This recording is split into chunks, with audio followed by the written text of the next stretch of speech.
Në terminologjinë e përditshme, ne kur themi gripi, e quajmë si diçka të lehtë, sepse prek një numër të madh njerëzve me simptoma relativisht të lehta zgjat për një periudhë të shkurtër kohore.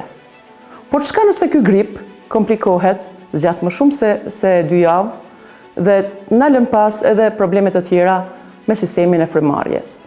Së pari, nëse në mënyrë në 10 ditëshin e parë të mos përdorni antibiotik.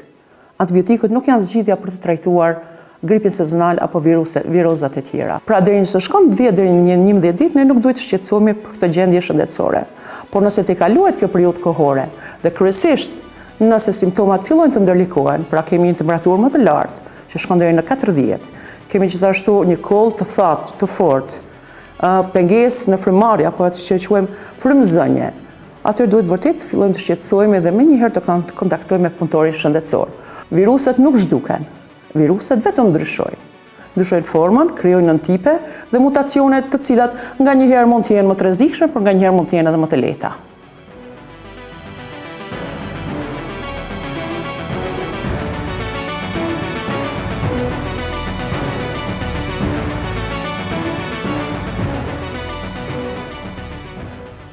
Unë jam doktoresha Majlinda Gjocaj, specialiste së sëmundjeve të moshkrive, dhe aktualisht profesionin tim e ushtroj në ambulancën specialistike Shendi 1 në Fushë Kosovë.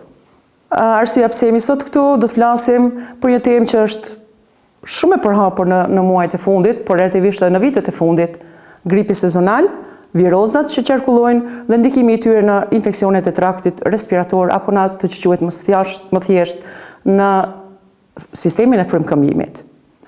Që është vërteta, viruset dhe gripet kanë qarkulluar prej mijëra vjetësh, nuk janë diçka e re.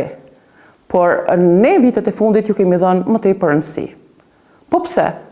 Për shkak të ndikimit të madh që ato kanë në sëmundjet të cilat po na lën pas. Gripi sezonal. Në terminologjinë e përditshme, ne kur themi gripi, e quajmë si diçka të lehtë, kryesisht të lehtë sepse prek një numër të madh njerëzve me simptoma relativisht të lehta, zgjat për një periudhë të shkurtër kohore. Por çka nëse ky grip komplikohet, zgjat më shumë se 2 javë dhe na lën pas edhe probleme të tjera me sistemin e frymëmarrjes. Kryesisht dallohen në glob rreth 4 lloje të viruseve që shkaktojnë gripin sezonal. Dhe ato janë grupi A, grupi B, grupi C dhe grupi D. Më të rëndësishmet për njeriu, për qenjet njerëzore, janë viruset e gripit A dhe B, të cilët kryesisht prekin njerëzit, qarkullojnë përmes ajrit dhe janë edhe më të rrezikshme sa i përket jetës. Sa i përket në grupeve të tjera C dhe D, ato janë më të lehta, nuk munden më shkaktu probleme të rëndësishme dhe nuk shkaktojnë epidemi. Njihet relativisht shumë në histori që viruset e gripit A kanë shkaktuar në atë kohë, në vitin 1918, gripin spanjoll, i cili mendohet se ka marrë miliona jetë njerëzish. Dhe po ashtu edhe në vitin 2009, po gripi sezonal nën virusin, nën tipi A, shkaktoi atë që quhet gripin e shpendëve, që në fakt përbënte një rrezik relativisht të madh për popullatën. Pjesa e re, përveç gripeve sezonale që qarkullojnë vit mas viti, pjesa e re janë edhe koronaviruset, të cilat në të vërtetë qarkullojnë prej vitit 2002, por problemin më të madh na shkaktua në vitin 2020, me ato që u quajt në të vërtetë SARS-CoV apo COVID-19. Po këtë vit, si qëndron puna me gripin sezonal apo qoftë edhe me koronaviruset dhe viruset e tjera që qarkullojnë, sepse përveç këtyre dyve ne kemi edhe viruset të tjera, siç është virusi sincicial respirator apo edhe një virus tjetër që u quajt i ri, por në fakt nuk është i ri, human metapneumovirusi, i cili filloi të qarkullonte prej muajit dhjetor e këtij. Njihet globalisht, të gjitha organizatat e mëdha shëndetësore kanë të caktuar prej 10 vitesh periudhën prej shtatorit deri në muajin prill, si periudhën në të cilën qarkullojnë më së tepërmi viruset e gripit, po edhe viruset tjera respiratore. Dhe po ashtu edhe në vendin tonë, prej muajit shtator dhe fillimit të muajit tetor e deri më tash, po qarkullojnë disa lloje të gripeve sezonale, të virozave dhe po ashtu edhe koronavirusit, të cilin mendojmë ose mendoni një pjesë e popullatës që tashmë ishte zhdukur. Një qartësim për të gjithë ata që po dëgjojnë. Viruset nuk zhduken, viruset vetëm ndryshojnë. Ndryshojnë formën, krijojnë nëntipe dhe mutacione të cilat nga njëherë mund të jenë më të rrezikshme, por nga njëherë mund të jenë edhe më të lehta. Shembulli i qartë ishte i pandemisë COVID-19, ku e pam nëntipet e koronavirusit, të cilat ndruan her pas here, dhe tani kemi gjendje më të lehta, qoftë klinike, po qoftë edhe në rrezikshmëri më të paktë për jetën për shkak të këtij virusi. Po cilat janë shenjat e tashmë gripit sezonal apo viruseve që shkaktojnë gripin sezonal? Në të vërtetë janë të përgjithshme, duke filluar nga shenjat më të lehta deri tek ato më të ndërlikuarat. Cilat janë më të lehtat, ato të cilat në të vërtetë nuk duhet të shqetësojmë edhe aq. Për shembull, një lodhje trupore, një dhimbje e shtrave, e gjymtyrëve, anësive të sipërme dhe të poshtme, një temperaturë subfebrile që shkon 37.5 deri në 38. Her pas here ndonjë dhimbje fyti apo edhe zënje dhe bllokim i hundëve. Këto janë të përgjithshme për popullatën. Por sa duhet zgjasin këto shenja në mënyrë që ne të mos shqetësohemi për gjendjen tonë?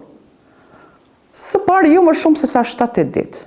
Edhe pse nga Organizata Botërore e Shëndetësisë në muajt e fundit, po zgjatet më tepër periudha e gripit, duke shkuar deri në 11 ditë. Pra deri nëse shkon 10 deri në 11 ditë, ne nuk duhet të shqetësohemi për këtë gjendje shëndetësore. Por nëse të kaluhet kjo periudhë kohore, dhe kryesisht nëse simptomat fillojnë të ndërlikohen, pra kemi një temperaturë më të lartë, që shkon deri në 40, kemi gjithashtu një koll të thatë, të fortë, pengesë në frymarrje apo atë që quajmë frymëzënje, atëherë duhet vërtet të fillojmë të shqetësohemi dhe menjëherë të kontaktojmë me punëtorin shëndetësor.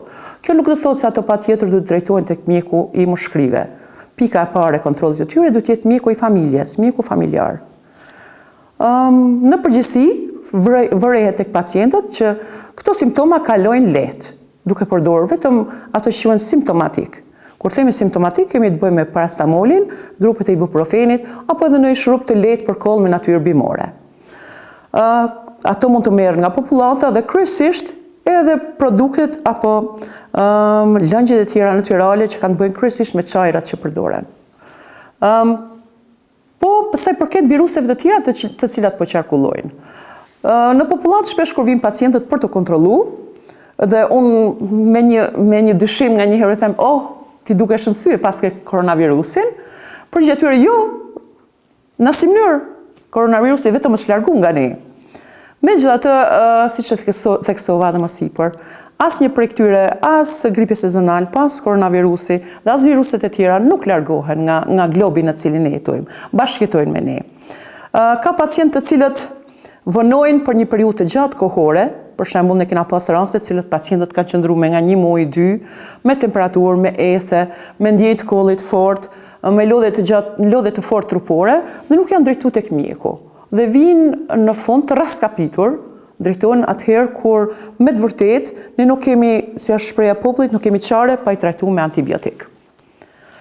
Në përditshmëri e vërim se më shumë janë të prekura 2 grup mosha të mëdha, ajo që përbëjnë me fëmijët dhe ajo që përbëjnë me grup moshat e vjetra të popullatës, ato që janë mbi 65 vjeç.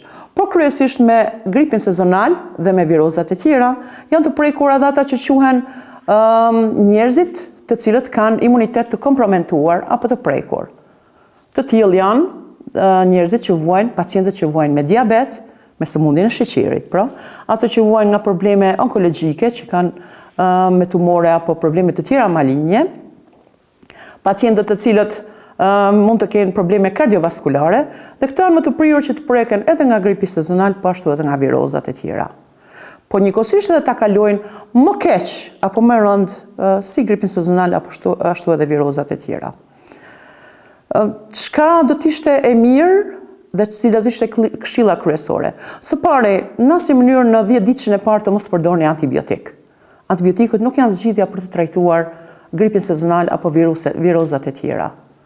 Vetëm në rast të ndërlikimit dhe vetëm pas konsultës dhe kontrollit me mjekun, kryesisht mjekun familjar apo mjekun pulmolog, atëherë ju mund të merrni mjekimin që përshkruhet.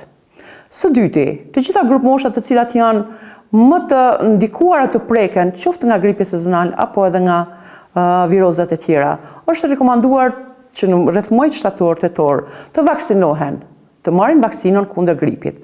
Çdo vit Organizata Botërore e Shëndetësisë, një vit përpara më falni, e bën atë që quhet ndryshimin, përditësimin e vaksinës sezonale të gripit, duke ja rregulluar asaj në tipe të cilat mendohen se do të jenë më predominuese në vitin e ardhshëm. Këto vaksina merren lirisht, merren në të gjitha institucionet shëndetësore publike, dhe është e mirë të merren nga gjitha këto grup mosha dhe jo vetëm. Pra grup moshat që janë më të prekura, kryesisht me moshën 65 vjeçe, por edhe grup moshat e tjera të cilat kanë sëmundje të tjera shtesë. Kjo vaksinë nuk do t'i shpëton ato nga gripi. Kjo nuk do thotë se ato nuk do ta kalojnë gripin apo virozat e tjera. Por gjendja e tyre do të jetë më e lehtë. Të gjitha këto do të kalohen më lehtë. Nuk do të kenë atë që quhet sindrome rënd, duke prek ose duke acaruar edhe sëmundjet e tjera që kanë. Cili është ndikimi i gripit sezonal dhe virozave të tjera në rrugët respiratore dhe në moshkrit? A munden moshkrit të preken nga virozat dhe gripi sezonal? Po sigurisht që po. Çdo gjë që kalon përmes ajrit, kryesisht do të kalojë edhe tek moshkrit. Megjithatë, siç u thash, në përgjithësi gripi sezonal edhe virozat e tjera ndalojnë punën e tyre tek trakti i sipër respirator. Çfarë do të thotë? Prej tonsilave e sipër, duke prek hundët, pjesën e gojës, por jo në pjesën e poshtme të traktit respirator. Momentet që preket pjesa e poshtme të traktit respirator, kryesisht ne kemi ato që quhen pneumoni virale apo pneumoni bakteriale, që në gjuhën e popullit nuk kuptohet ftofja apo kallja e moshkrive. Përveç këtyre, kemi kryesisht tek pacientët të cilët janë konsumues të duhanit, por që kanë edhe sëmundje të tjera respiratore si bronkitin kronik, apo sëmundjet pulmonare obstruktive kronike, apo astmën bronkiale. Në përgjithësi, çdo grip sezonal apo çdo viroz tjetër është acaruese apo agravuese e këtyre sëmundjeve të tjera që kanë. Këshillohet që të gjithë pacientët të cilët kanë sëmundje të tjera të moshkrive, menjëherë sapo preken nga një grip sezonal apo viroz, të drejtohen tek mjeku patjetër, dhe kjo është patjetër. Dhe jo të presin për një periudhë të gjatë kohore, por të paktën brenda periudhës 5 ditore të drejtohen tek mjeku familjar apo mjeku i përgjithshëm. Shpeshherë në gjuhën e përditshme të popullit ekziston terminologjia nëse kemi ftofje apo kemi grip. Në gjuhën angleze është cold and flu, kështu që po në gjuhën shqipe ne po i dallojmë pak më ndryshe. Çka është njëra dhe çka është tjetra? Sigurisht që si çdo patologji tjetër kanë edhe pikë takime të përbashkëta, të cilat kanë të bëjnë me pacientin, kanë me një lodhje të përgjithshme trupore, kanë me një temperaturë subfebrile, që i thonë ne 37.5 deri në 38. Por çka i dallon? I dallon ajo sepse në aspektet e gripit, kolla është e thatë. Në aspektet në grupin e ftojes, kolla mund të jetë jo vetëm e thatë, por shoqëruar edhe me gëlbaz apo me produkt që i thonë ne. Në pacientët të cilët janë të sëmur me grip, dallojnë nga ata të cilët kanë ftoje, për faktin se temperatura mund të shkojë deri në 39-40, ndërsa në grupin tjetër temperatura mbetet subfebrile. Dhimbja e fytyt është karakteristike kryesisht për pjesën e gripit dhe jo për pjesën e të ftohurit. Zënja, bllokimi i hundëve është kryesisht në periudhën e gripit, ndërsa raninosi ose lëshimi i hundëve, rrjedhja e hundëve është kryesisht në pjesën e të ftohurit. Këto dallimet kryesore të cilat kanë të bëjnë midis ftojes edhe gripit, të cilat janë nevojshme t'i dinë edhe popullata. Megjithatë të dyja duhet të trajtohen vetëm me simptomatik dhe pa antibiotik, derisa shkaktojnë ato që quhen pneumoni virale apo pneumoni bakteriale. Pra nga gjendje virale të kalojnë në një bakteriale. Unë shpeshherë kur du me sqaru pacientët, kur më pyesin, doktoresh, a ka me na kalu shpejt, a ka me na kalu lehtë, përgjigjja jeme është kjo, e cila ndoshta vlen edhe këtu për me e cek. Le ta imagjinojmë si një autostradë, ne na nis prej Prishtinë, po do na më shku deri në Prizren. Rruga është autostradë, është e drejtë, e lehtë, krejt. Kjo është viroza, e cila menduhet që të zgjas 5 deri në 7 ditë, sipas OBSH-s deri në 11. Por nganjëherë ne kemi edhe rrugë sezonale, nganjëherë vjen borë, ka ngrica, ka shi të rëmbyshëm, ka breshër, ti duhet shmec nga ngadalë, mundesh me ndryshu rrugën, dhe nganjëherë të gjitha gjendjet virale munden me kalu në një rrugë dytësore, e cila na çon atë që quhet kallje moshkrive apo infeksione traktit respirator.